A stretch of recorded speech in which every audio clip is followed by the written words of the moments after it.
the trade deadline edition on 5 Reasons Sports YouTube channel.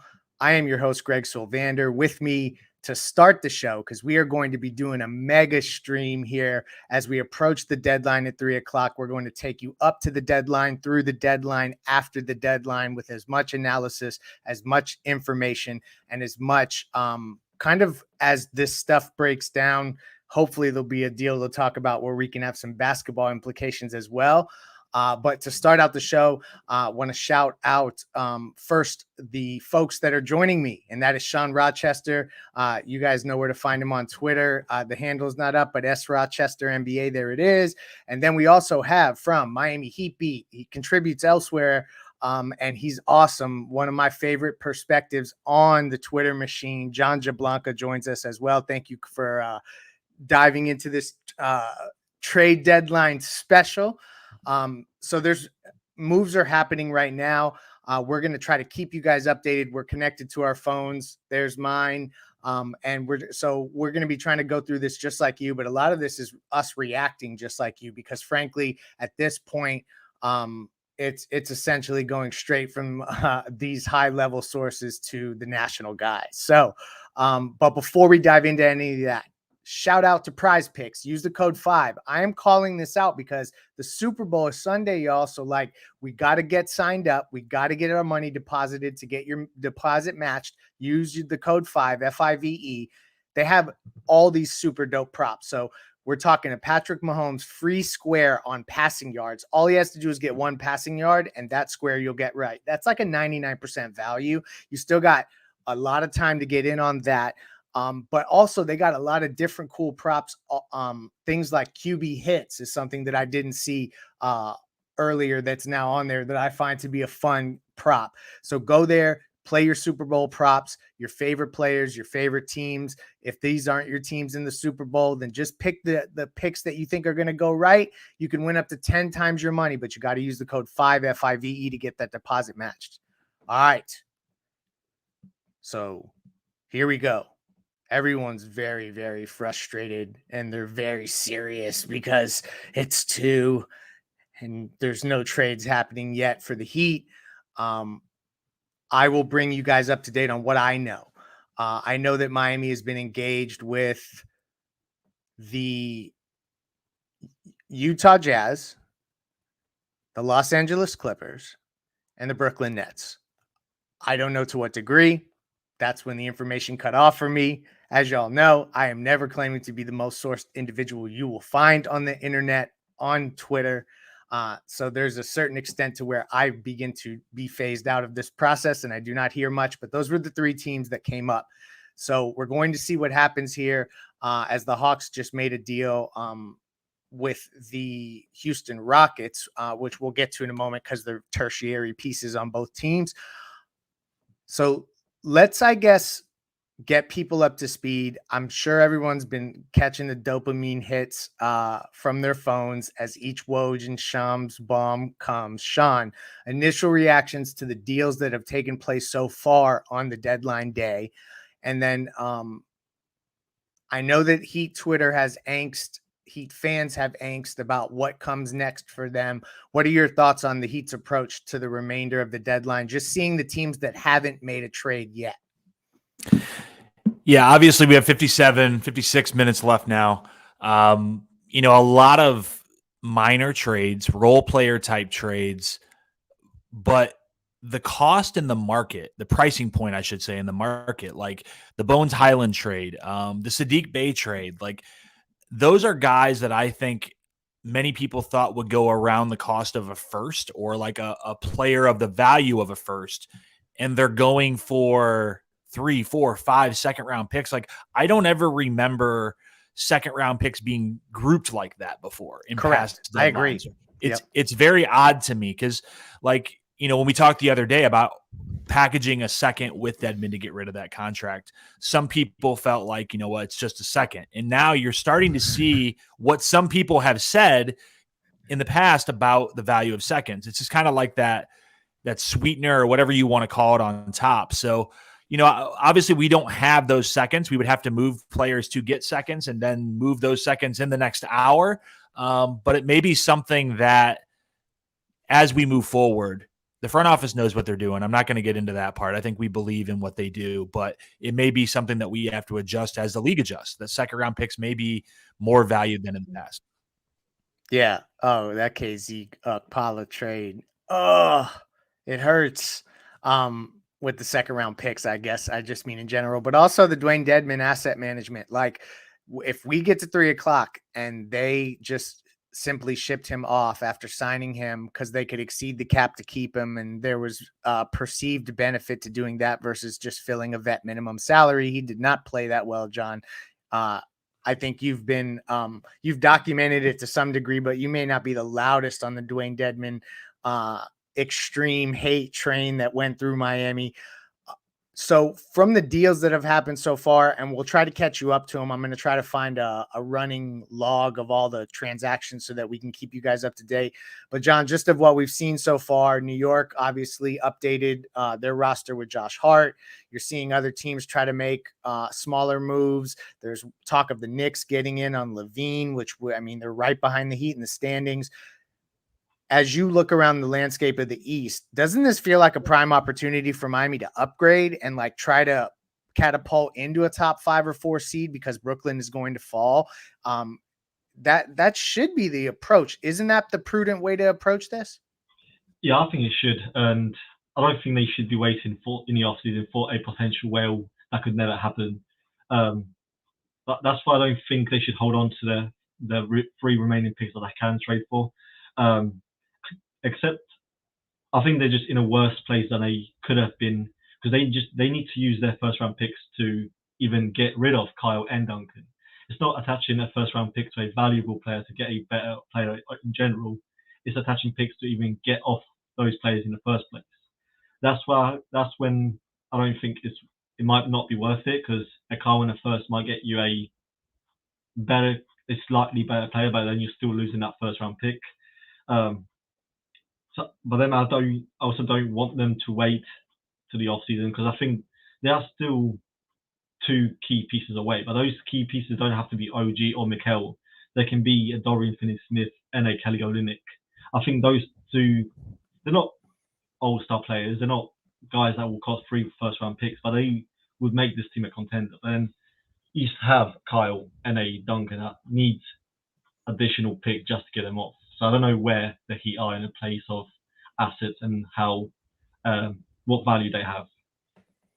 Yeah, they're in this weird spot, because you're right. Like, when you saw what Russ just went for as a bloated expiring, you can't deny that Lowry as an expiring next season, next summer, next deadline is going to be the type of contract that, with picks attached, brings you back talent. Look what LA just did. They revitalized that roster, and I thought that they looked incompetent at it, and they've done good things. It felt like, to me, I'm at a point where when I see Bam and Jimmy playing as well as they are, and everyone has kind of beat this to death, so I'm not going to stick around here long, but I just want to reiterate to everyone who's watching, because I often get called the Heat apologist, and oftentimes I am the dude who sticks up for the organization, because the data from my history to now tells me that that's the right decision for me to make as a person and a fan and an onlooker. So, like, y'all feel how you want to feel. That's how I approach this thing. That being said, this is getting to a point where if you don't get Jimmy and Bam help, and if you're not willing to go all in, you don't really have the KD package anyway, or like whoever the big package is. They don't have a bunch of picks.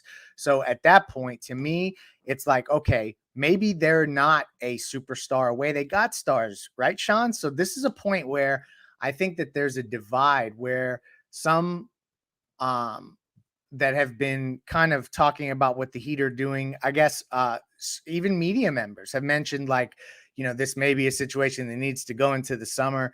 I feel like that's really wasting a year here. Am I overreacting to that? Is that just my fan stuff coming out?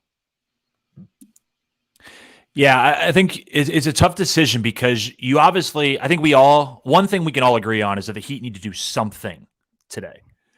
Whether that is going one direction and finding help, power forwards, shooting, whatever it may be, The other direction would be what you're seeing around the league is, do you start thinking about trading the Max Struses, the Caleb Martins, the Gabe Vincents, the Omers for those second round packages and kind of resetting and restocking your cabinet?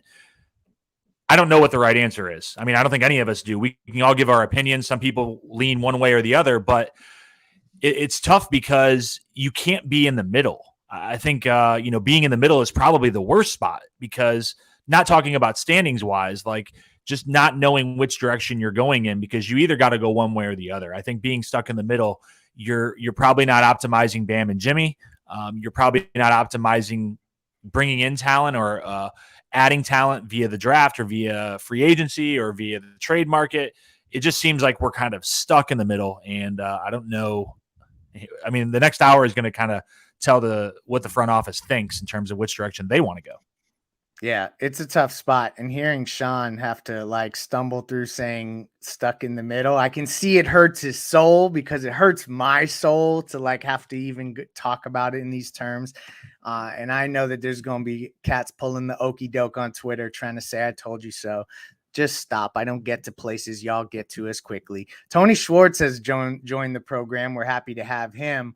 And as I'm saying this, Eric Gordon is going from the Rockets to the Clippers. That's the latest Woj bomb that's hitting. But here's a couple things that we should update on, because this is going to lead into something. I'm going to tee something up for you, Tony. Jay Crowder moves to Milwaukee. So that's no longer an option. And the Clippers did something for Bones. So like they got the point guard situation figured out, and now they just traded for Eric Gordon. So like the guard stuff has been fortified there. We'll see what salary goes out. I bet it's probably Covington. I'm just thinking off the top of my head what would match. You've been worried about Boston finding their whatever pieces, and that they were lingering amongst this as well. Are there teams left for Miami to deal with that you feel comfortable with? I feel like Brooklyn, Utah, and now Atlanta. Like that John Collins deal is just sitting there, and I feel like you can get it at a value now. Maybe that's deflated, but what are your thoughts on the teams left that haven't made deals that could potentially be trade partners with Miami that make sense from a one-to-one trade perspective? Yeah, so for context, I had Boston in mind just because they have a perimeter, they have a guard need. Their rotation now, Peyton Pritchard plays less minutes than Blake Griffin in their rotation. So I've been worried about Boston getting in on the Eric Gordon sweepstakes with LA, a 3-team trade, something happening there. Now, obviously, the Eric Gordon sweepstakes are gone. Now LA filled their need. Their guard rotation is solidified, and I don't think there's any reason for them to talk to Miami about a Kyle Lowry trade. So even though this wasn't the fear I wanted, it's what we were all worried about. And now Boston is still a team right now without solidified guard rotation. That's a team you can deal with. I think when you're looking around the league at what teams would be willing to dance with Miami at the trade deadline, it's the guys that are contenders right now that need a certain spot filled out, where they might be willing to exchange one type of skill set for a different type of skill set in return. I think Boston's one of those teams with Grant Williams that if you could finagle that guy who's starting to fall out of their rotation as well in the front court and offer them a backcourt player that would get minutes in their rotation, it sucks to make Boston better. It absolutely sucks. But that's the type of deals that I think are on the table for Miami at this point. Sean's shaking his head. I don't like it. What happened? He's got 2 updates. He's got 2 trade updates. Clippers are sending Luke Kennard to the Memphis Grizzlies. Okay. Clippers are acquiring Eric Gordon. We talked about that multi-team deal, so that probably is the 3rd team in that, but it could be a separate trade, I guess. But those are the most recent things from Shams and Woj. Oh, I got another one. John Wall, 3-teamer going to the Clippers. So there's kind of the pieces that are going together in that 3-team deal. John Wall going where? John Wall is going back to Houston. Oh, yeah. Good call. Clippers are sending Kennard to the Grizzlies, and Gordon is going from Houston to LA. Yeah. So they're rearranging deck chairs on Titanics. And I think like that the Heat need to think about that. Like maybe a part of this is like you need to look at one of these guys like Lowry and say, like, can you just get 2 pieces that are more functional than what you have so that you're not on the skeleton crew stuff? John, I want to come back to you because Kennard and the Clippers have been a team that they've looked to have conversations with. I think it was mainly around Kyle Lowry. So that looks to probably be out of the mix here. Toronto has done nothing yet other than bring in a center, which further crowds their front court. What is your you're not a Toronto Raptors analyst regularly, but I feel like you have a good pulse on the league in general. And so what do you think Toronto, what the hell are they doing? Because I feel like that's a team we've all been waiting for. Shout out to Brian Fonseca, who jumped on the stream mid sentence here. John, what are your thoughts on what Toronto has up their sleeve in this next 45 minutes? With the Jakob Poeltl trade, I think they still looking to just to have that core and compete. But I don't know what they want to do because they have to pay Fred VanVleet and OG Anunoby as well. So I think one of them has to go. I don't think they will pay every single one of them. And when I was doing my preseason previews, the guys that do cover the Raptors said that they probably have to go into a direction, whether they want to go to a Scotty one or the Pascal and Freddie VanVleet one. And I think with the moves they've been doing now, and it looks like they're still going with the Pascal route. So I don't think they'll be open to selling their team. If they would have, they probably would have traded VanVleet by now. There's been obviously talk about OG, but I don't know if they're willing to just sell on him right now as well. So yeah. I think it's just tough because they're also on a fence whether to go into the Young way or the Pascal way. Raptors media has been kind of saying, okay, so now someone has to go when they saw the trade happen yesterday, Ryan. And I know you've been all over, the league with this, jumping into different conversations. I see you all over NBA media trying to jump into every stream you can get to. I like the hustle. Can't knock the hustle, as it was once said by who, Hova. And where was I going with that?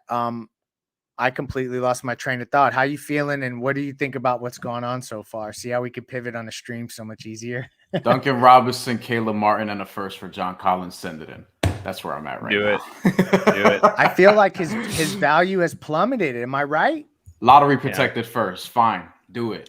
Just do it. Where's his? I think you cannot, even if it seems kind of reactionary, right?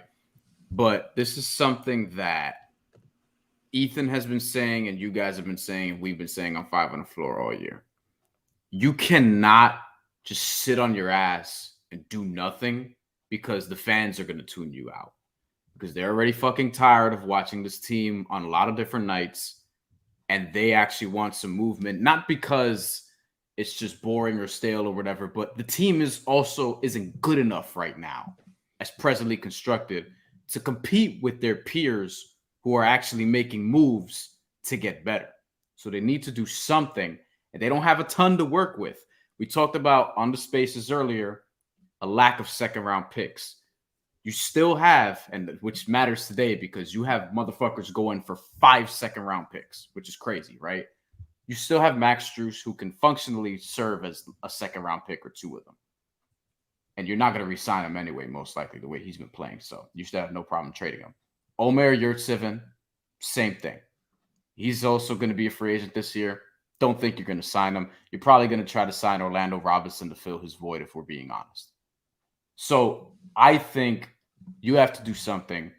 The OG thing is too expensive. The Raptors want too much, and I'm not even sure he's going to get moved at this point.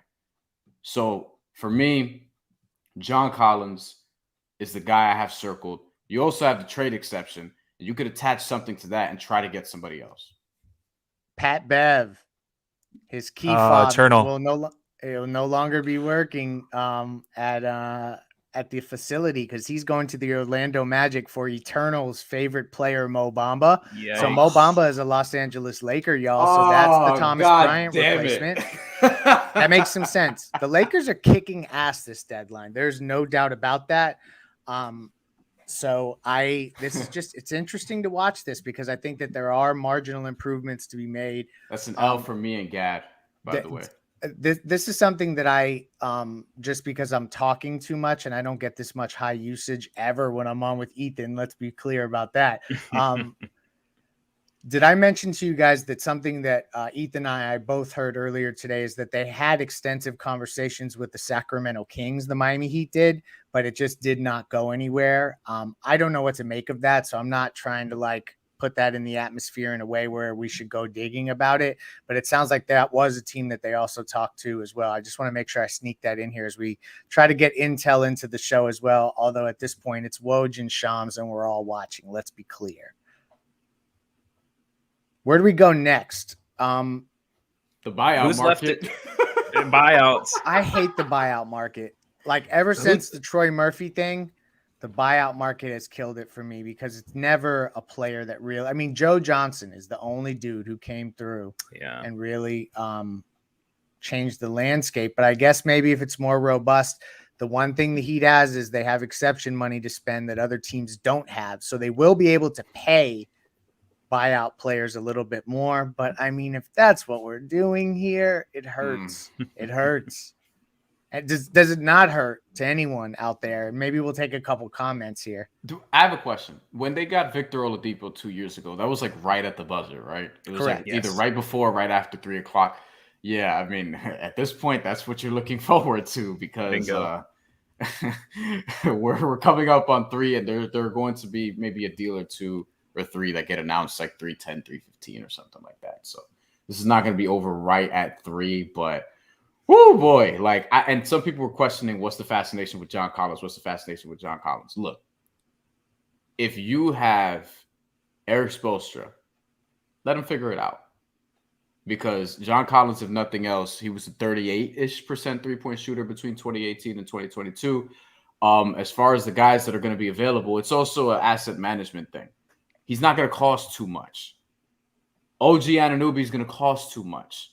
A lot of these other guys we're talking about, they're going to cost too much. John Collins is not. And you get him out of that shitty Atlanta situation where he wants to probably punch his point guard in the face, and you put him in Miami near his hometown. Yeah, he'll probably be better, even if the fit can be a little clunky at times offensively. But I think you get a rejuvenated John Collins that'll make a lot of sense. Little bit of info for tomorrow. The Heat will not hold shoot around. The Rockets will hold shoot around. I always think that kind of stuff is interesting, putting players in front of media at a shoot around. So that won't take place for the Heat tomorrow. We're coming down to the wire here, but there is always stuff that pops off. Tony, if this ends up being, I just feel like there has to get some kind of move done. So let's just say it's Kelly Olynyk. It can't just be Kelly Olynyk. I mean, no, because the salaries. If don't it work. is, we're happy Because Duncan's involved, right? There's no other way to that. Is there any other path to that deal that any of you guys could enlighten me with if it's not Duncan Robinson to get a $12 million Kelly Olynyk? No, it's got to be Duncan. And if you're sending Duncan, you're attaching a first and probably trying to make money work some other way. So are you? Yeah, I know. Look, I think the best thing for the Heat is there's still teams that are dealing right now. Toronto has to deal.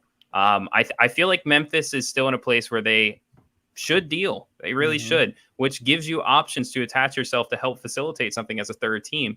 We're not out of the building. Brian brought this up in Spaces, brought it up here. Hey, look, when that 3 o'clock deadline comes up and teams that have to face the fact that their team might be done and there's nothing else they can do, that's Miami's best chance to try and get something going. Second round picks is what it's costing to acquire guys. And that's going to make Heat fans frustrated. Like for LA to get a future, to get Mo Bamba, just to take a shot on dude, future second rounder and cash considerations. Like you could have had Dwayne Dedman in that spot. Josh Richardson is being traded to the New Orleans Pelicans per Shams. That is dropping right now. Really? So we'll see what happens there. We know San Antonio does not need to match salaries, but they're the ones sending out the player here. So we'll see what they bring back from New Orleans there. That sounds like a deal that could be expanded into more than just 2 teams. Also, Real GM has reported, and I'm shouting out Real GM because of the message board heads out there, the forum, what's up, to the Heat forum, that the Lakers remain in discussions with the Pistons on Bojan Bogdanovic. So that's another thing to watch. If they, I mean, how the hell are they going to do that? But we'll see. Greg, a few minutes ago, did you say that Troy Murphy was a buyout candidate for us, or did I misunderstand you? Old head, Yeah, I meant like Troy Murphy, yeah, like the left-handed guy from Notre Dame. Yeah, like I have PTSD from when he was a buyout candidate back in the Big Three era, and we thought he would make a difference, and he went to the Celtics instead, and it was total garbage. He sucked. Mike Bibby sucked, who was also a buyout candidate, and ever since then, I have PTSD about the buyout market. That's what I was trying to articulate, and probably was not doing so eloquently. No. I was like, I didn't know if we were going with him being the perfect big next to Bam. I mean, he's a stretch 4. He can probably play backup 5 for this team. I mean, could we get Caleb back to his normal position? No, I remember that, and I agree with you. I mean, when we went to those buyout candidates, and we always thought they were the solution, and then they never worked out. There's an update on the Pelicans trade. Devontae Graham and 4 second-round picks to San Antonio. Wow. And Josh Richardson. Yo, what is That's it the with cost to these- move money. So if you want to move money, it's like 4 seconds, or the equivalent of what I would probably say is a lottery protected first, right? There's some, or maybe even less protected, top 10 protected. 4 seconds. I mean, does that mean that the Heat are probably being hesitant? We know they're being hesitant, but they're probably being hesitant in particular, moving like a Strus or a Yurtseven as a facsimile for multiple second-round picks. yes, I think that they're hesitating because it goes against what they do. They keep guys that contribute, and both of those guys have been in the rotation. Gabe is probably going to start for the foreseeable future. The Pistons are sending Kevin Knox to the Warriors as part of a multi-team deal that brings James Wiseman. It will be included. So you're seeing how this happens, where like guys are getting inserted, teams are getting inserted. I think that's just something to watch, is maybe you can sneak into a deal. That's not what Heat fans want to hear, because we want the splash, the Woj bomb. You're at the risk of basically dropping yourselves into the middle of the road, which will be the anxiousness of the fan base of y'all will be heightened, because especially if the Knicks pull off that Zach LaVine trade that was apparently rumored, like you can't just waste the season Bam is having. That's the so season bad. Jimmy's having, and not do enough, and just trust like, yo, you have to get help, and you're just not doing it right now. Or they're trying to. I'm sure they're trying to. Let's not. I'm going to talk less because I know I've been talking a lot, but I have to sneak this in. Do y'all remember the 2 years between the fallout of the 06 team and the Big Three era? And we wanted the Heat to go get guys, and they tried to go get guys. Mo Williams, they tried to go get Charlie Bell, if I remember correctly, or maybe that was before then, Lamar Odom, and none of that came to fruition. And then they were set up right for the Big Three era. I don't think that and we all talked about Dwayne was at the height of his powers. He was so good. Where could he have taken them? I really think that they should think differently about this right now. Don't think about lining up things for anybody who could become available later. Let's get Jimmy and Bam help now. I'm going to speak a little less and let others get some high usage.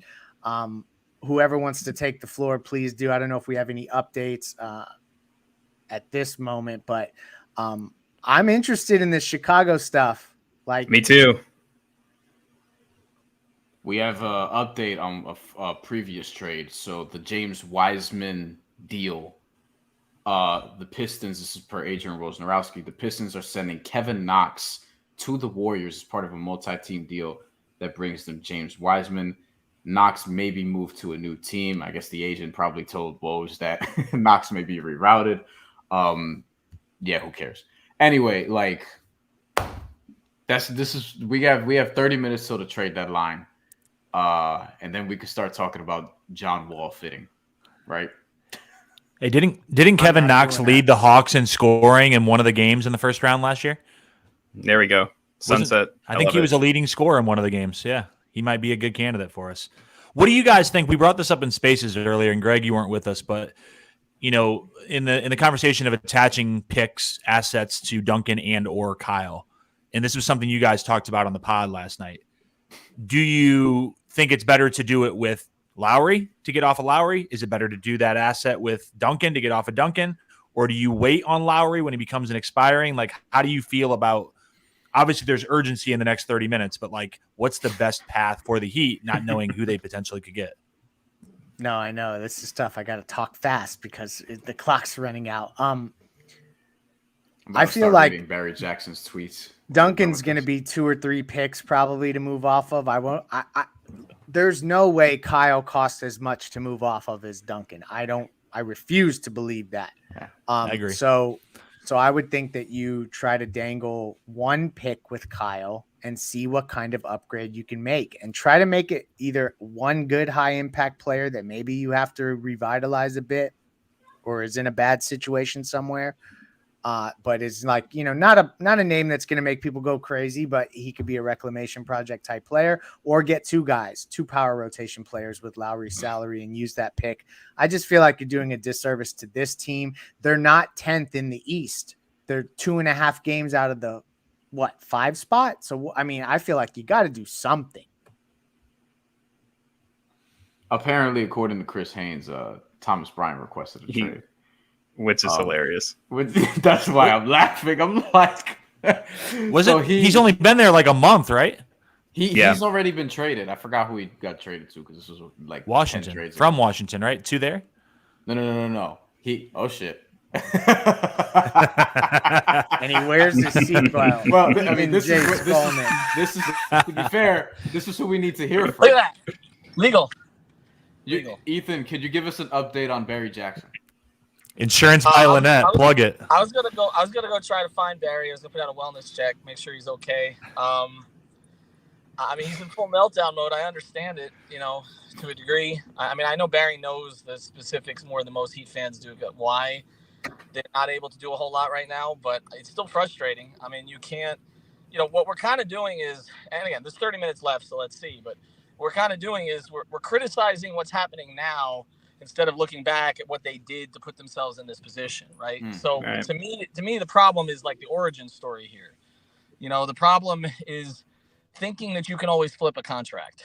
That's the issue, and it's just more and more difficult now, because even if you're looking at contracts that are expiring, not that that's what the Heat are dealing with, but even a year out with like Lowry, cap space is meaningless now, and also the landscape has changed on them, where now it requires like 5 second-round picks to get a power forward who is declining in Jay Crowder, who hasn't played for 2/3 of the season. I mean, if that's what the price is to play at this table, they don't have enough chips. And the problem is that they took their chips away. I think we're going to look back at the Kyle Lowry decision, which we can't really, a lot of us can't criticize because I favored it at the time, but we're going to look back at it as one of their 10 worst decisions of the Riley era. I think the lessons to be shown here are, if you didn't give the keys of the franchise to LeBron James, don't necessarily give it to Jimmy Butler, because I'm the biggest Jimmy fan there is. But I mean, if you're looking at this, you're like, okay, everybody's saying they're not giving Jimmy enough help. They got his guy, and they haven't made it work. And now the situation is kind of untenable, where if he's here past the deadline, they have some serious fence mending to do inside the organization just to get productivity out of him the rest of the year, when really the best thing to do is to change his role more. And so it's a tough situation. I mean, you look at that free agency, there wasn't a whole lot else out there. Heat fans wanted Lowry the year before. Imagine if they'd done what Heat fans wanted and traded Tyler Hero to get him the year before. I mean, at least they avoided that, but yeah, that is really hamstringing them. Then now, to the fact that they have to attach picks to Duncan, which was a decision that was kind of debated a lot inside the Heat front office. I know that was not necessarily Pat's preference to pay Duncan that much. You think? And now, now this is where we're at. So it's just challenging. I mean, you don't have the price to play at this. You don't have the chips to play at this table right now, and that's kind of where they're at. And you look at the rest of the East. Everybody but Brooklyn's getting better. And so if the goal is to get a 4 seed, you're putting a lot of pressure on your coach to make that happen here if you don't get anything done in the next 25 minutes. And your 2 players who are playing like stars this year. And I wanted to ask Ethan, do you think some of this is also a byproduct of, hey, they've actually gotten out of some of these holes before and maybe this is one too many times where they put themselves in this position and now they can't dig out of it because the landscape has changed so much? Well, I think that it's a good point. I think that sometimes they put too much in stock in the two geniuses they have running various parts of the operation. They think Andy can dig them out of any financial situation possible, and they think Spo can coach them out of any roster situation. Yeah. And at a certain point, like, you can't. You know what I mean? Particularly when you have the hamstring of the luxury tax sitting over you. Like, they're literally at this table with, a bunch of penny chips. I mean, it's they cannot afford to play at this table. I know that they like playing blackjack in Vegas. They can't play at this table anymore. Like, they're either going to have to just blow the doors off and pay the luxury tax, or they're going to have to be even more creative with some of the things that they do, so they don't put themselves into this position where it's like, okay, Andy, dig us out of it, and then Spo, and then when that can't happen because it's just not possible, Spo dig us out of it. Right. Or Jimmy dig us out of it, or Bam dig us out of it. Yeah. And it's like, no, that doesn't work. And I do think that the whole thing with the undrafteds, which is a great thing for this organization, and Spoelstra, Adam Simon, Chet, they deserve tremendous credit for this, Eric Glass. But I also think that has made them some sort of cocky.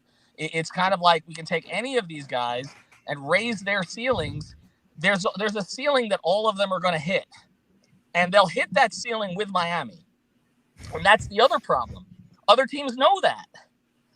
So they don't want these pieces in trades. I've talked to a couple of agents, okay, and one executive in the Western Conference who basically said, we don't want Miami's players because they're better there.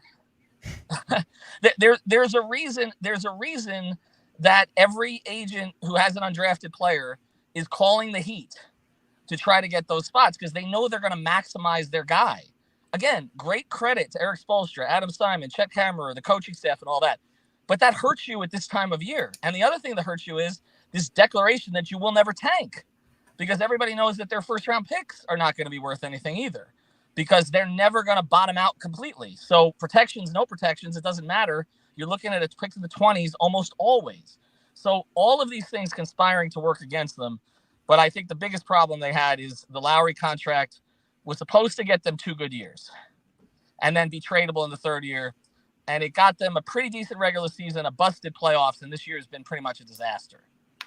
So it's a top 10 worst decision in franchise history. And I can't kill them for it because I was in favor of it. So I'll take the hit for that too. It made sense at the time. Nobody was saying it was not the right move. It was universally applauded, but I think where Heat fans are going to get particularly frustrated, even if they're at the poker table and they don't have all the chips to be able to play, is that you could have taken that second round pick and Dwayne Dedmon and tried to retrieve a player in return that could try to help. And I just think that, like, when we talk about creativity, Heat fans are known for watching this organization in this space respond creatively and do things that you thought, oh, wow, look how they made that money work, and they used this exception this way, or however it may be. And just to see that not happen, it starts to feel as if there's a bit of a resignation that this team is what it is and this is what we're doing and going through the rest of the year. And I think that's where Heat fans are like, damn, can't there just be, even if it's a short-term improvement of some kind, something to do? So dumping Dwayne Dedmon, giving up an asset. Ethan, you mentioned looking back. We're going to have really some dialogue about that Dwayne Dedmon deal, and by signing players, that you just think you're going to be able to trade. Yeah, no doubt. And I think, looking forward, if we get, 22 minutes from now and they don't do anything, how do they sell this the rest of the year? How do they sell it? What is the upside for this team? Right. I mean, the only thing that's happened that's positive is Brooklyn's dropped out. Okay. So could you potentially get a 4 seed? And then what? Are you winning a 4-5 series? I mean, the level that Jimmy and Bam need to play at with this team, especially if you have Lowry as essentially a dead roster spot. We'll see. But, I mean, they have enough dead roster spots at this point. And a buyout guy? What is the last buyout guy that contributed anything here? Joe Johnson? Greg was just saying this. He's I had Troy Murphy PTSD, Ethan. But, Joe Johnson's the guy. Joe, and he was abominable in the playoffs. I mean, he gave them like a month that was okay. I mean, you're not going to get much out of a buyout guy. You're just not. I mean, the best midseason acquisition they've made in the past 15 years was Chris Anderson, who was only available because he had a serious charge pending against him that ended up getting dropped, and they investigated him for 3 months. I mean, they went 37-3 once they picked up Birdman, but they also had LeBron James, Dwayne Wade, and Chris Bosh. We got a trade. We have a trade. Hornets. Not a Miami one. Hornets are trading for Mason Plumlee. I'm sorry. Hornets are trading Mason Plumlee to the Clippers. No word of who that is or if it's an extension of those other trades. I mean, how many big men do the Clippers need? Yo, right? Reggie Jackson. Reggie Jackson in that deal. So like they still have that Reggie Jackson, Terry Rozier, and LaMelo Ball. Well, could that be a buyout situation with Reggie Jackson? It's going to be a bunch of them. Yeah. Okay, they're opening up a point guard spot for us. Guys, I'm not have too many forwards. Guys, I'm just telling you, I'm not doing a week's worth of buyout streams. I'm not. I'm not. I know that is where this is headed, but I mean, we'll go over the list. But if that's where we're at, I mean, you have that one slot to use potentially. You had the trade exception that lasts a year, but I'm not doing a week's worth of these. I mean, I feel again like Heat fans are seeing players we've talked about go all over the place, right? I mean, half of them went to the Nets or the Lakers. So I understand where the frustration is going to come from, and it has gotten to the point. I'm not going to carry water for the organization and all this. Like, at a certain point, like I understand the circumstances, but it's what I said on the podcast about a month ago. But still, I understand the circumstances, but still, like something had to happen to change the trajectory of this season. And just counting on Bam now to become a 30, 15, and 10 player the rest of the season to carry them is not enough. That can't be the only story off this season. It's just like the Dwayne Wade last dance. Like, I do not remember anything else except Dwayne Wade's last dance from that year.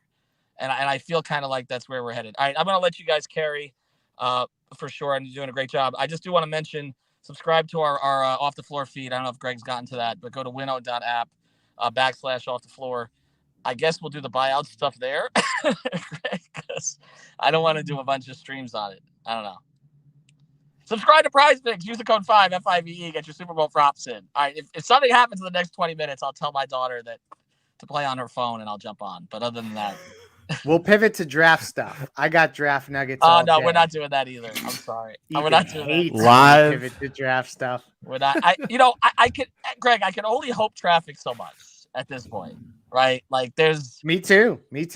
Listen, we're gonna have tough conversations on 5 on the Floor tonight if this doesn't take place in 18 minutes of some kind. They better turn Kyle Lowry into an 18 and 10 player the rest of the way. That's sounds daunting. It does. Have a good day. I didn't know where we were going to get the live from the Car Riders line. I said that earlier, Brian, and we actually got it. That's so funny. They accused me that I was going to be live from the Car Rider line, and it ends up being Ethan. Well, you know what? I'm in Davie. There isn't a single person in Davie who's paying attention to the trade deadline. I'm in the one place in South Florida nobody's paying attention to the trade deadline. So they're all prepared for January 6th. Are they not? They're not even going to limp out of here with John Collins or Marcus Morris or Kelly Olynyk. I mean, John Collins wouldn't be limping out, but I mean the Olynyk thing. I know they've engaged with Utah on it, but as Greg has said, like that's got to be part of something bigger, right? Like that's not.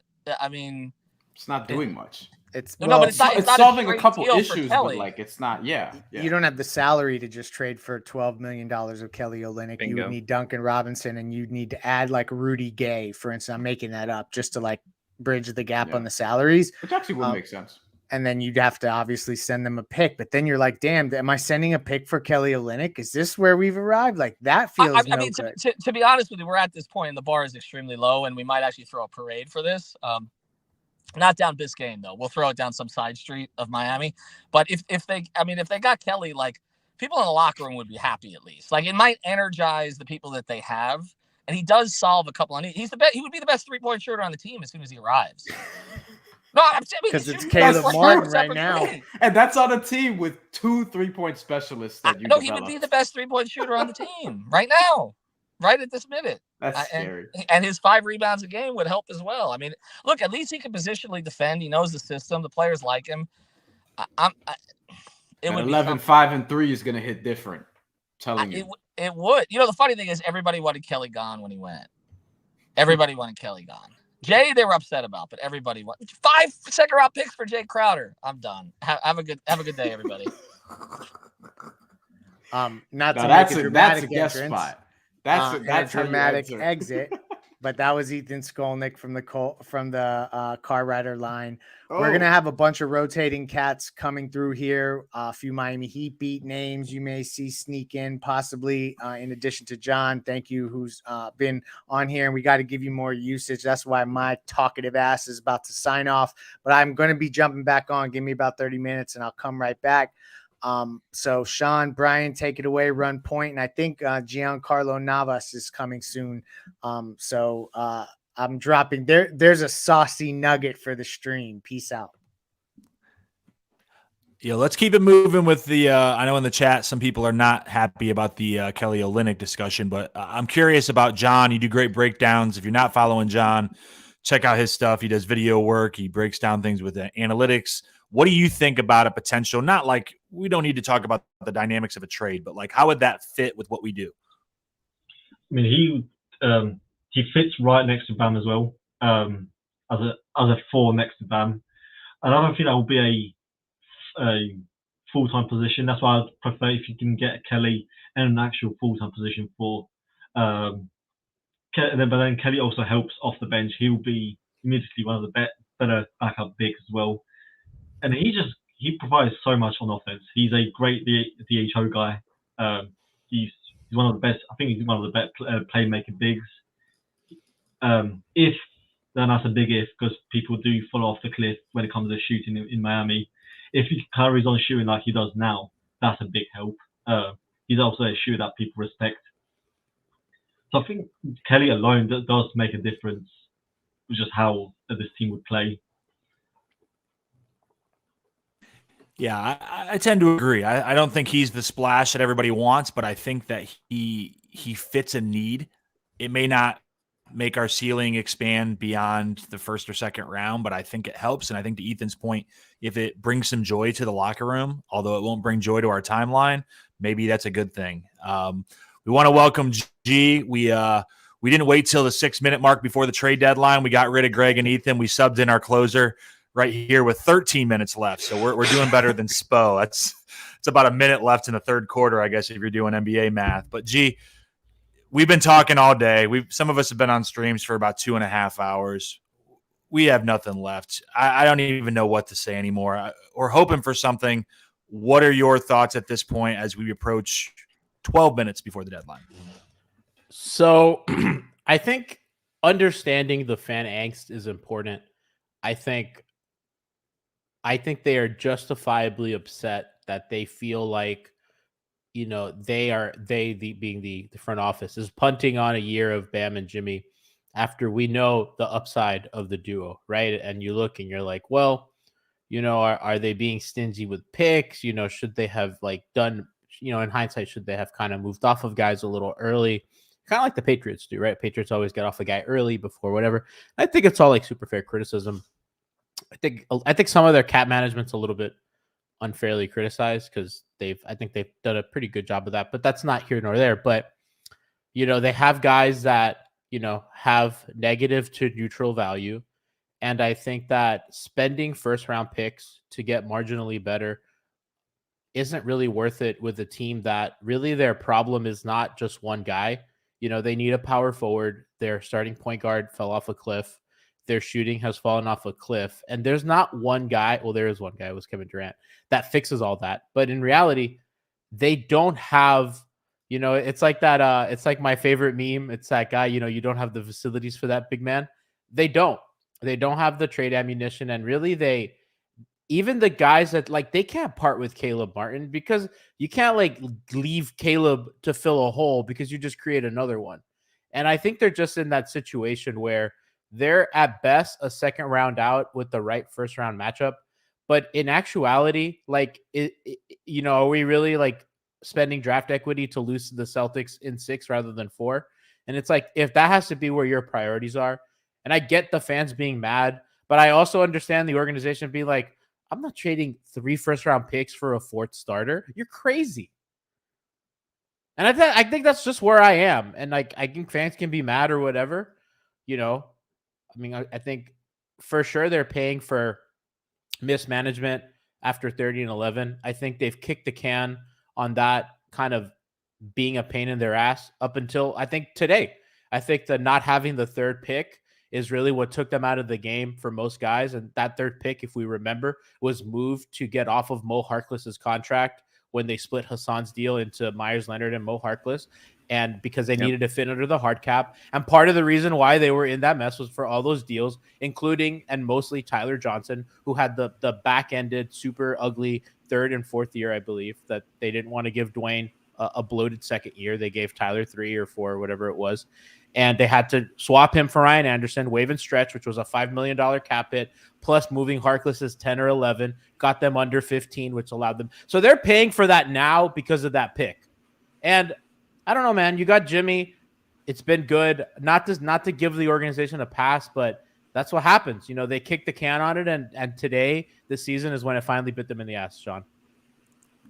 We got another trade. Sorry to react quickly to that, but What the Portland is trading Gary Payton II to the Warriors for 5 second-round picks. Back to What the is it Warriors with for Gary 5 Payton. second-round picks today? This is the third fucking time that somebody's went for 5 second-round picks. I tweeted that second-round picks are like crypto. They've just yeah, had a it's- boom, and they're only valuable because other people think they're valuable, and in reality, like they're just not.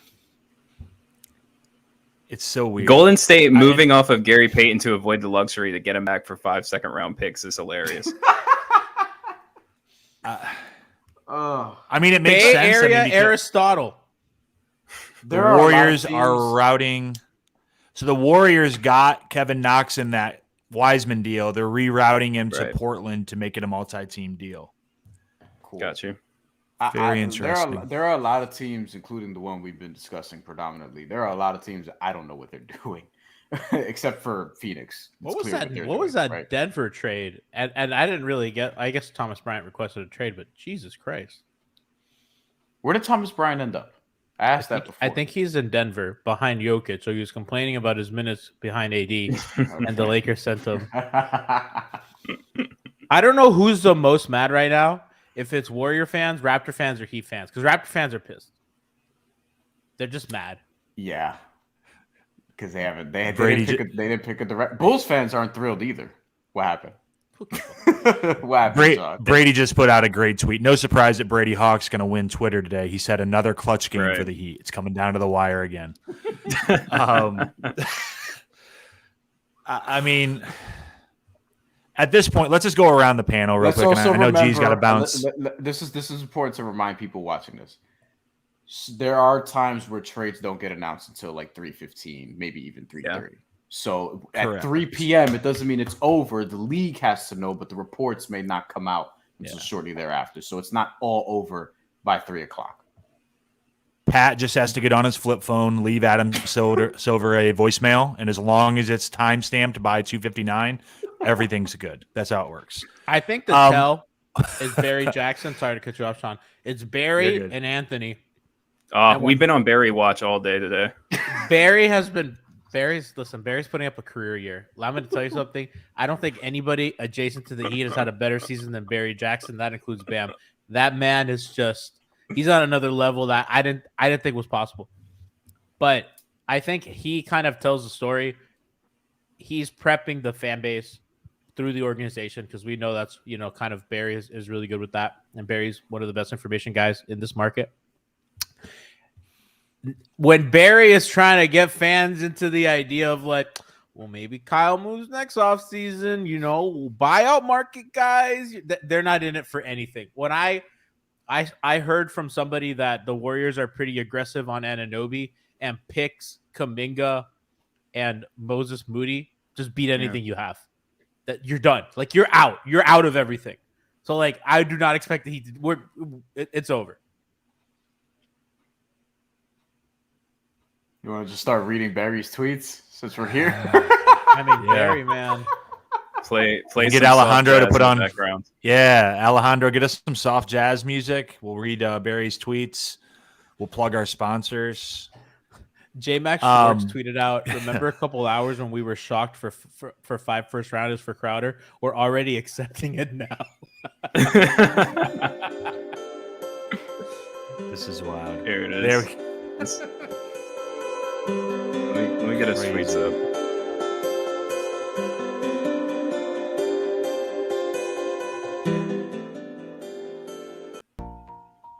Appreciate that. Trying to keep looking at things. Wow. Here, no, this is good. Here we go. This is 2 hours ago from Barry Jackson. Heat called Phoenix on Crowder months ago, and it quickly became clear the Suns didn't want assets that Miami had in mind, and Miami didn't want to send away anything Phoenix wanted. Heat had hoped they could get him in a buyout. Alas, never happened. The Bucks get him.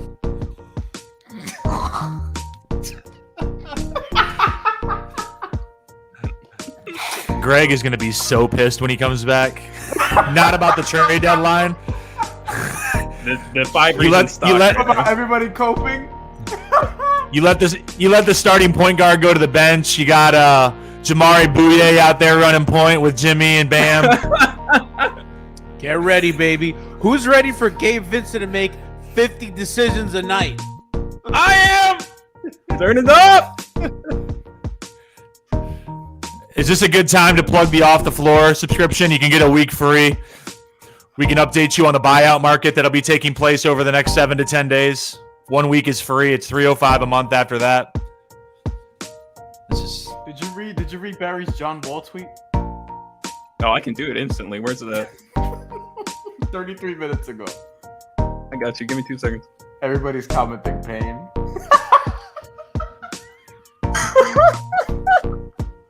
Let's admit, Heat fans are pretty. We're pretty. You know, when we want to be, we can be funny. It's pretty disastrous, wouldn't you say? And what a disaster strikes. Where's Greg to do that ad? Yeah, we're how do you losing our feel- guts. How do you feel about because the Nuggets, the Clippers still don't have a point guard. They only have 5. They have 3 point guards right now, don't they? They traded Reggie. Yeah, they traded Reggie. I think they don't have Wall either, and so now they have Bones. So is Bones starting now Well, for them? They're probably the number one Russ Still- candidate, right? Barry Jackson, 33 minutes ago, said Rockets plan to waive John Wall per Yahoo. So Wall, Westbrook, perhaps Danny Green among those who would be buyout options. And then in a subsequent tweet, he said, perhaps Patrick Beverly, who's magic bound. Miami convincing themselves in the Danny Green buyout option for like the 5th year in a row is always hilarious too. Best transition defender of all time. I've been saying it for years. Who is this? Danny Green? Danny Green. Danny Green. Man, This is crazy. Can I Oh say boys, something? 3 minutes. you had the floor, G. Go for it. I have a legitimate question, and I don't want this to sound adversarial to the fan base. I don't, because I don't want to be that. Because listen, we've all been there.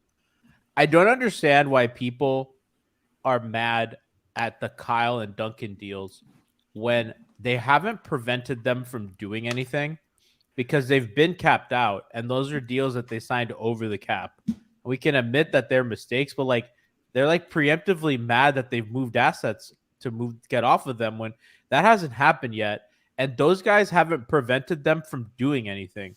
It's not like if Duncan wasn't here, like for example, if you like waved your hand and like made Duncan disappear, that wouldn't change anything because they're over the cap regardless, and they can't. It's not like, you know, unless you're like, you know, you want to be mad about Mickey not paying the tax, whatever, that's fine. But like in reality, like those guys haven't prevented them from doing other stuff. Even when they got Kyle, he was an over the cap sign and trade guy, and they were well like away from the hard cap. So I just don't really understand. Like chat's mad at me. They're like, "What are you talking about?"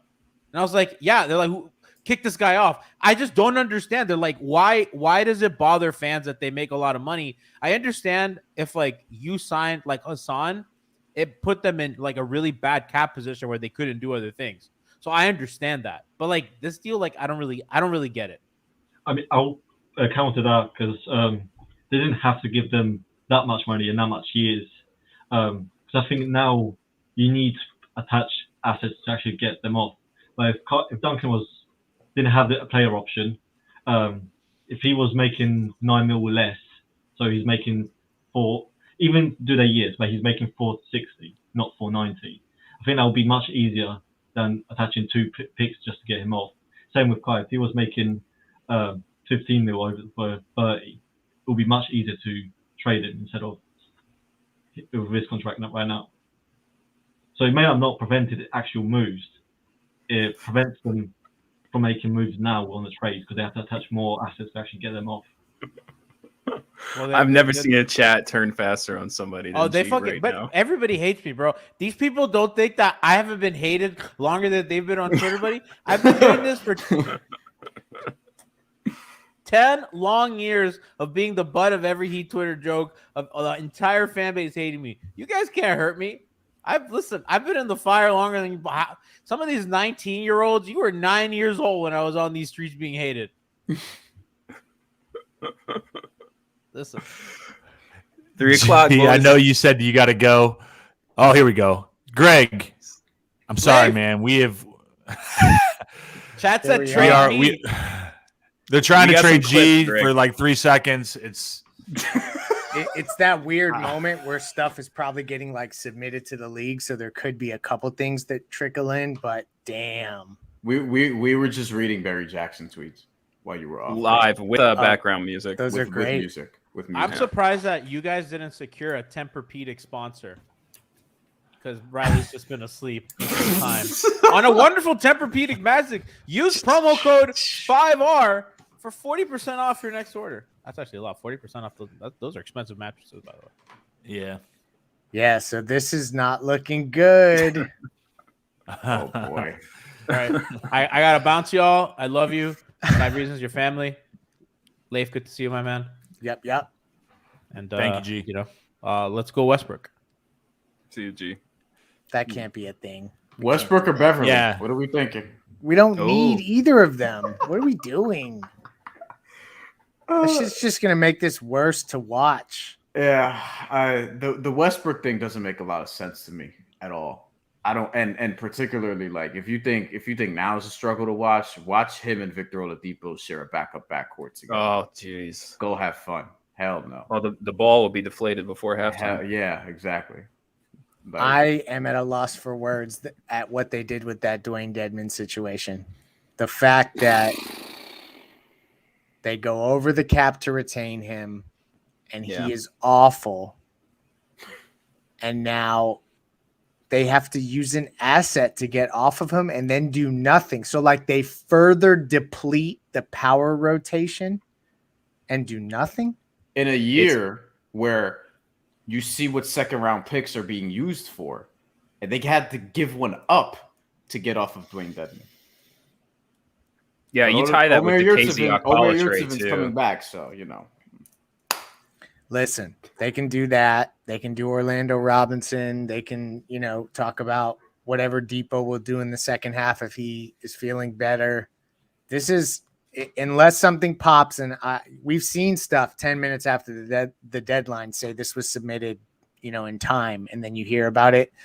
But damn, like I'm surprised that this is just essentially what they did was make a financial move. If this is where we end and there's no deals, they essentially just skirted farther away from the tax. So that saves money in itself. Yeah, they can get in on the buyout market, but what are we talking about here? And essentially they are going to wait for this summer. If this whole thing doesn't flip upside down this summer, that's and I hate to kick the can down the road to the summer, but that's the only logical explanation I can come up with, is that they think Lowry's expiring will be more, palatable next year. I don't know what the hell else is there to say. Look, There's nothing to say. which it would be because it's going to be expiring, thus easier to move. But still, again, Jimmy and Bam are playing at this level right now, Bam in particular. And you see all the things.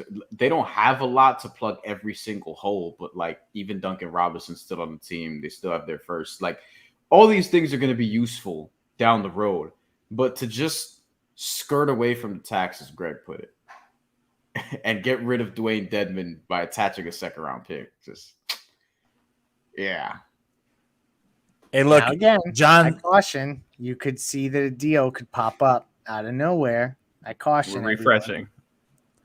But We are refreshing. what were you going Hey, to say? John has to bounce out of here, so let's throw one more question to John before he takes off. We appreciate him coming on. Make sure you're following him on Twitter. He does good work with Miami Heat Beat. Obviously, thank you to G for coming on, who just bounced out before that. They're doing their own stream, so if you feel like maybe we're the unlucky part, we're the reason why the Heat haven't made any trades, shoot, bounce over to their stream. We'll celebrate if they do something, even if you bounce over there. But John, well, here's the question. I'm going to make it very simple. Where do we go from here? I'm going to mute myself because this is all you, buddy. They would just have to ride on Bam and Jimmy's greatness. I said it before the season. I don't think if Caleb was the starting four, I don't think they would do anything in the postseason. The only way I can see them do anything is just blind faith in Jimmy. That's literally it. For what he's shown last year in the bubble, he's earned the benefit of the doubt. Where if you have Jimmy, it doesn't matter if your team shoots 22%, he could will you to the win. And now with a improved Bam, so I can't say there will be any favourites in pretty much any series like against the top teams, but I'll still have faith that they could push them into 7 and win a series with Butler just going off and Bam going off. But any championship aspiration, I think, is out the window for this season. We did it, boys. The summer of 2023 to acquire $100,000 for Dwayne Dedmon. We made it. Listen, We're here. and, a minute ago, Barry Jackson tweeted the Heat they did not make a move at the deadline. They have flexibility with 2 open roster spots and exception money to be active on the buyout market, which is their intention. Go and It's Russell just- Westbrook. Let's get it. Is It's Miles unex- Bridges it's out of just- jail? What's going on over there? Good question. Asset malpractice. Hmm. And just it's inexcusable. Y'all continue. Well, Pat went to sleep as well, so I'll be doing that shortly. So have a good night, you lot. Thanks, John. Look, I disagree with G, man. I really do. I think that there is a level of accountability that has to, that you have to level here. You don't have to pay these guys this money. You didn't have to maintain these contracts. You could have made different decisions. I understand the situations around the context. Like, what else were you going to do in those moments? You had an off season with Kevin Durant holding up the whole league. I get it. But like Ethan said, you're in this situation now because of the choices that you made. These are the consequences of your own actions now. So you have to sit here and face it. And it's great that Kyle Lowry's going to be expiring next year, Brian, and that should ideally make him more interesting to teams. But if he doesn't play basketball, I kind of feel like we're in a similar situation where we're attaching assets to get off of a contract. And I just don't see how it gets better. We're not manufacturing more picks out of the blue. So, it's tough. This is tough. You might as well just shut him down for the season if he has this supposed knee injury. Just do a minor procedure, shut him down, trade him in the summer, and be done with it. I think it works better for your chances to trade him, bro. Can you even get a disabled? You probably can't get a disabled player exception. Who, for Kyle? Yeah, you probably can't do that. I think that now they're going to have to do some about face bullshit, and he'll likely end up trying to figure out how to play, or there'll be like some mysterious I need to have my knee cleaned up situation, and then off he goes. Yeah. Damn, it's just that's crazy. This is crazy. Like, it's wild.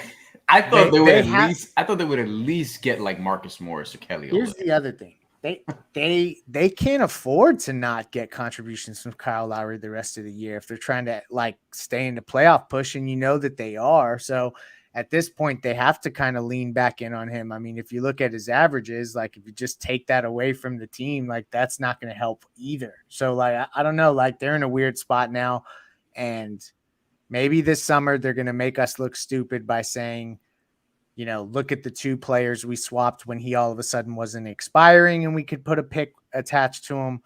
But damn, it just feels like that exception could have been used, the trade exception at the very least. That could have been used to take a shot on a guy. So yeah, this is a really it's one of the few deadlines where I don't know where we go next. There's a great question to pose to John, because like I don't know where you go next necessarily, unless you're just kind of waiting this whole thing out. You try your best and then try next season. Question real quick. Do they get additional, because you can trade up to 7 years your draft picks. You have up to 7. So they're gonna be able to move 2030 this summer? Eventually, yes. Like as that goes and you can go that many years out, they need to clear up this 2025 thing if they really want to have the full flexibility to do everything with that and the swaps and the Didn't whole. even do that. Mm-hmm. So Not specific players, but what if we're going to address something in the buyout market? What position is the need? The 4? it has to. Yes. Yes. It has to be. Yes. I don't even know who's Okay, out I mean- there. Yes. See, I can't believe Brooklyn didn't make a move because, like, I felt like they almost had too many guys that were so duplicative. Yeah. I'm not even be able to pronounce that word right now. So like, that's an interesting spot. So maybe there's some buyout stuff that'll happen there. Maybe they've come to terms with that Jay will get bought out, and that'll be the guy that they bring in. But we know that that's not moving the needle necessarily. I feel like we all wanted more than 20 games of Jay Crowder. If we want to take our attention off of Miami, put it on somebody else. Chicago, for the second deadline in a row, did absolutely nothing. I have no idea what that franchise is doing. The Raptors. No clue. The Raptors got Jakob Poeltl, and then that's it. So Yep. I don't know what they're doing either, being honest. The most puzzling teams are the Heat, Bulls, and Raptors. And I was going to throw Memphis in there, but they did a little something. Ended up getting Luke Kennard and swapping out Danny Green, and I don't remember what else. But I don't know, boys. I can convince myself in the summer of Serge Ibaka and Go. I can do it. Goga Batadze. Let's do Call back to the spaces earlier. I mean, and now I'm catching up to things here. I apologize. Barry Jackson says that Lowry's return is not imminent. So who knows? The other part of this is we don't know every detail. And if there is some real messed up stuff in that knee, that could have stalled things with him. And like, I know people are going to say, I don't want to hear that shit right now, but like, that is the type of thing that would stall a deal. And probably Duncan requires too much draft capital to move. So then you arrive at a place where you're a little bit paralyzed. So that's kind of where I'm thinking that this ultimately landed. Damn, it hurts though. Yeah. Yeah, you try to convince yourself, like, hey, go, what you got? Wait, Sean, what happened? I got to get this to Alejandro so he can put it on the screen. They made an edit of the Camby GIF with Ethan's head on it. Hold on a second. Hold on. Alejandro, I'm going to send this in the chat in a second. Oh, what the fuck? Holy crap. Hold on a second. I need to see this. But like I don't know. I think a lot of people are gonna just be like, I don't know and I don't care at this point. Like the shit Ethan was saying about tweeting this team out, I don't think there's a single buyout candidate who's going to ignite y'all, especially in the comments, except for maybe the 10% that would be excited about Russell Westbrook. maybe the additional 5% that would have a boner for John Wall, but I just don't see it. So any of them Clipper forwards are getting bought out because they got mad forwards now.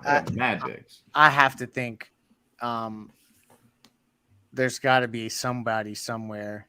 Crowder landed in Milwaukee, so it's not him, obviously. Some buyout guy like Crowder is going to be what they have to look for. You know what I mean? Like a player like that.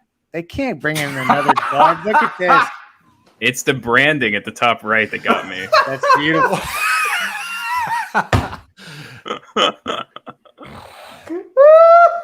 And this is where we arrived on trade deadline. That's a young, spry Ethan Skolnick right there. I mean, he's got a big birthday. That's like a solid Dwayne's one. Rookie year. Oh boy. Well, if you're trying to find positive, you convince yourself like, hey, Lowry wasn't giving us minutes. Duncan Dedmon wasn't giving us minutes. Now these guys are coming back. Omer, you kind of hope they can fight for a 6th seed and be spry in the playoffs. And that Lowry can give you something. I'll be dead ass honest with you. So this is how I will process this, because obviously Yeah. It sucks to go through the deadline and then do nothing. But at some point, you can't just sit and roll around in that. Like, I know a lot of people like to sit around and roll around in their own shit when it comes to personal stuff. Like, this is something where immediately we can go and say, okay, so what can you look for the rest of this year? Nobody wants to talk about that today, but I eventually agree with you that we can get to, like, what does this mean when you fill those roster spots? Do you do it with young prospects? It's been that kind of day, huh? Yeah, one of those days. I think he was going to, go to the point of Greg, you're do you back. fill What it was with your- veterans. We missed some of Yeah, your we points. lost you, man. It's all good. Forget What was that it? I said anything. Why? No, wait. That was important. You froze talking about either signing veterans or going with young prospects. That's where we lost you. I think we lost him again. All right, cool. It is what it is. He'll be back. He'll probably restart. It's a good point. I mean, if you really think about it, though, I'm trying to. I know that I'm always kind of hopelessly positive, but like if you look at who did Boston add? Anybody? Mike Muscala, Mike. Okay, Tony's boy. keep it Who I keep don't it care moving. for. Milwaukee added Jay Crowder. Anybody else? No, I don't think so. Right? Philly added Jalen McDaniels. That's it. And at the cost of Matisse Thybulle. Yeah, it's okay.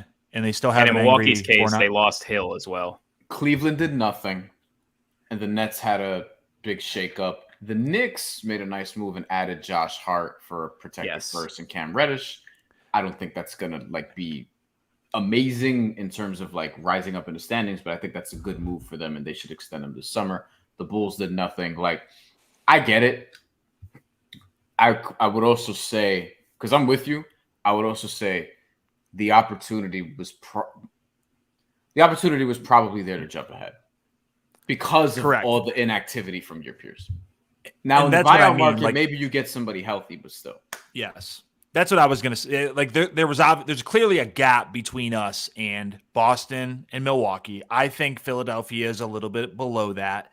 And then there's a gap. And then there's Cleveland, us, and other teams. You had the opportunity to close that gap, and you didn't do anything besides take out Dedmon and get some cash and save some tax, right? Yeah. Now, you can't make your season dependent on injuries above you, things like that. I mean, the buyout market can only boost you so much. Those guys coming off of the buyout market aren't saviors, right? Bought out for a reason. Exactly. So I don't think that the ceiling or the floor of this team has changed, right? I still think it's matchup dependent. You can be either get out of the first round, you're a tough second round out, or you're just simply a first round difficult out for a certain team, depending on who you play. But to get there, you depend on so much of Jimmy, Bam, Tyler, etc., along with role players. It's just we're getting by. We're 5 games above 500, but we have to work so hard for those 5 games above 500, and that's why I think it's discouraging. It's untenable. It's just untenable, especially without the variance of the 3-point shot. That can kind of be a game changer and get you back in the series, get you back in matchups, and help you in the standings. But we have so many non-shooters on this team and so many guys that aren't even contributing minutes that we're paying salary to. It's hard to see any other future besides that second round exit. But, Bam is really good right now. Bam's playing some really good basketball. He wasn't playing this well in the playoffs last year. So I do want to still see them get there because I want to know what this build looks like. Yeah. And I think, to me, the ceiling on this team was second round exit at best, unless there are significant injuries to the Celtics and Bucks. But then we're talking about a season where the Heat have dealt with some injuries, and you're hoping that they don't deal with any significant ones down the road. Realistically, we're talking about this 2 months from now, and their record at the end of the season is going to be what, 46-36? Yeah, maybe at best. And that's probably going to get you in that 4 or 5 spot, and they'll have a competitive first round series. I don't think, to me, because I think a lot of people are also in this championship or bust thinking. To me, it's not necessarily you if you don't win a championship, it's a failure, but you at least want to be competitive when the opportunity presents itself, and they didn't take a step forward today. And that's where I understand the disappointment, because it's there to be had. Like, I don't think any team is unbeatable. And in a wide open league, like, granted, Jimmy, Bam, Tyler, you can go toe to toe with a lot of big threes, if you want to call it that, around the league. But at the same time, you're going to ask for so much of your depth that hasn't come through all season long. You're going to get somebody on the buyout market who might not change your fortune. And, oh, by the way, I was saying you got to trade for a couple of guys to really like come in and sort of fix this, right? A 4 and a 5, because you need a backup center. And maybe Omer Yurtseven now may have to be, but and now you also have questions lingering at the end of this season because Max Strus is going to be wanting a new contract. Omer Yurtseven is going to be wanting a new contract. Gabe Vincent is going to be wanting a new contract. Of the 3, he probably gets one. I think they make an array of moves probably in the summer, but another season is going to go by, and Jimmy Butler, who people are going to start saying they should trade him. They should not. But Jimmy Butler is going to be 34 in September, and you have to cash in while he's still playing at this level.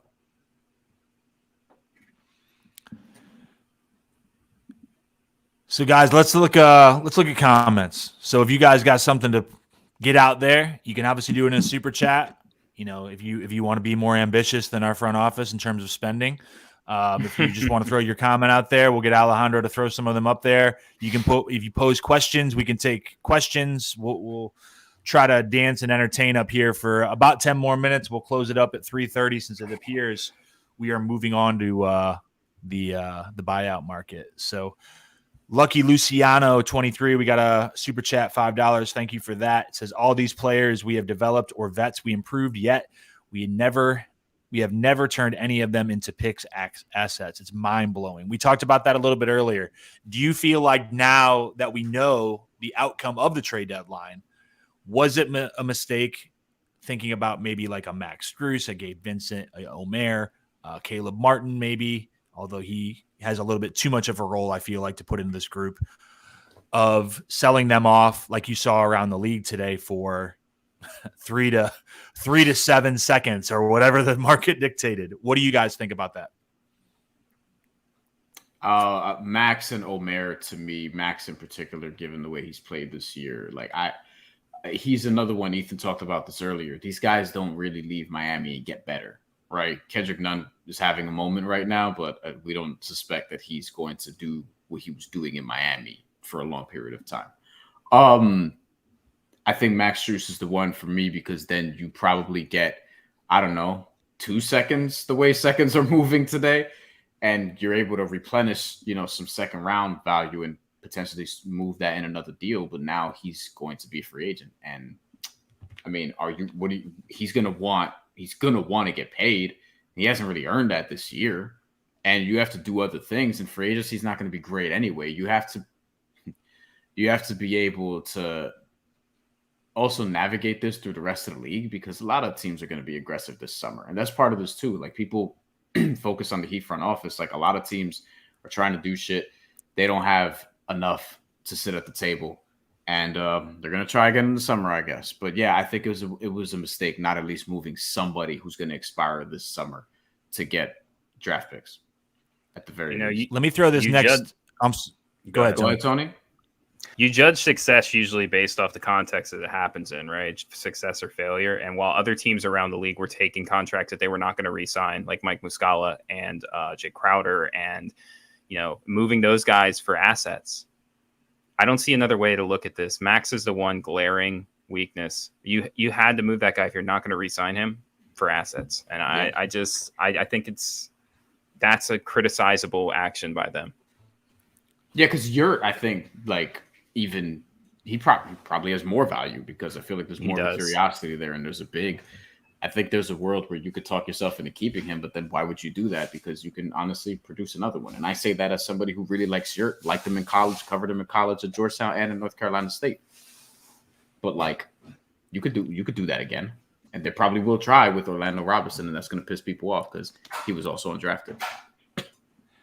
I want to read this comment from Donut Dan. He's put it in there a couple of times, and he mentions Greg and Ethan saying on the podcast that the team came back into the season kind of surprised, maybe disappointed that nothing changed over the offseason. Obviously, there were all those rumors with Mitchell and KD and all those different things, and then it was essentially the same group minus PJ, and how that affected the team. Maybe that they felt like things were going to change and they didn't. And he asked, what do you guys think in terms of like how they'll feel after the deadline now? Because I think there was probably some anticipation that beyond just Dwayne Dedmon being taken out, that there was going to be changes happening, and it's going to be the same group coming into shoot around tomorrow, or actually there is no shoot around tomorrow, coming into the game tomorrow. So let's start with Tony. What do you think about that? Like kind of the almost emotional human side of this on the team. Well, look, we watched over the last weekend, the guys get together and look like a family unit, taking pictures, having fun at Tyler's jersey retirement. I think there is a brotherhood in this locker room. Maybe it's gotten a little bit stale. Maybe there's some pieces they have to rework, but the human element in all of it is everybody's still here and nobody has to move their families and nobody has to go and shift their kids out of school. And maybe they find some balance. You remember two deadlines ago when we had Duncan and Tyler shooting like shit from beyond the perimeter. All of a sudden, the pressure of the trade deadline's gone, and those guys can bounce back. So, here's hoping something like that can happen. But that's like the most pie in the sky, the biggest way I can spin it in a positive direction. Brian? I mean, they pitched it to me. I had to do what I had to do, man. Well, what's the question? Sorry, I got distracted by. Let's go to the next super chat. Rock the mic. Actually, yeah. $5 super chat. Thank you for giving us money because our owner doesn't want to pay the tax, and you are willing to give your money. So, if it were possible, would you guys have traded Hero ahead of today's deadline for draft capital to acquire any of the guys that were moved today? So, there was a lot of discussion. Albert, one of the friends of the show, put an article on a few days ago talking about trading Tyler to the Spurs because they can kind of absorb that money with the poison pill and getting some draft capital back. Is that something that you guys, and you can keep this quick so we can go to both of you, would think about? So, Tony, was that something that you thought was maybe good for the Heat or keep it moving? Context of now, no, because I don't know what we would have did with those picks. But before, I was thinking about it. I was definitely thinking about it, especially if we have to look at Tyler this offseason as somebody who needs to be moved in order to make anything else possible. Brian? I don't think anyone was taking back Tyler with that poison pill and, San Antonio. Yeah. That was it. Yeah, I didn't see a Tyler trade like now. I felt like if it wasn't going to happen last summer, we're going to revisit it this summer when his extension actually kicks in, which it'll be easier to trade. I don't know about easier, but it'll be more palatable because you're going to be able to match his salary to a lot of other players of that tier.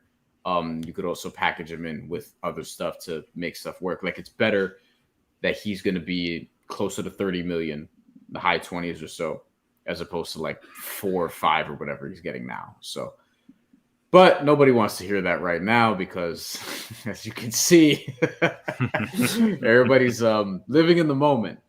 And yeah, I get it because today's trade deadline day, and you saw a big just wad of shit just hit you in the face. Yeah.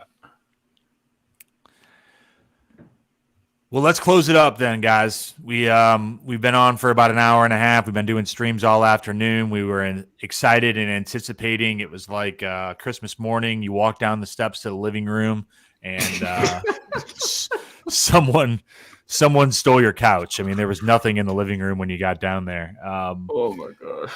I don't even know how to. I mean, we'll have things covered. Obviously, the season's going to continue. You got 30 games. You got 2 more games before the All-Star break. They talked a couple of days ago about Spo's goal was to be 7 above 500 going into the break. They can still do that. But I don't really at this point blame people that are frustrated and upset with what's going on because the front office didn't do anything to give you hope. And I don't think there's any buyouts that are going to do that either. So, stay tuned to 5 Reasons Sports. We'll have you covered tomorrow with the game against the Rockets, this weekend with games coming up before the All-Star break. Thank you, Brian. Thank you, Tony. Thank you, G. Thank you, Greg. Thank you, Alejandro, John Jablanca, everybody that came in. Thank you guys in the comments, your super chats, and all those different things. We'll still be here unless Twitter burns down. I'm going to close with this, though. He's trying. Hey, be nice to people today. Be nice to people on the timeline. Even be nice to Barry. Barry's frustrated like the rest of us. So definitely try to be nice. Enjoy it. Yeah. Yeah, it'd be nice to Barry. He needs help. So He'll thank put you guys in for a coming trade in. rumor. Close it. Hopefully we can get some seconds. Close it on that. Give us second rounders.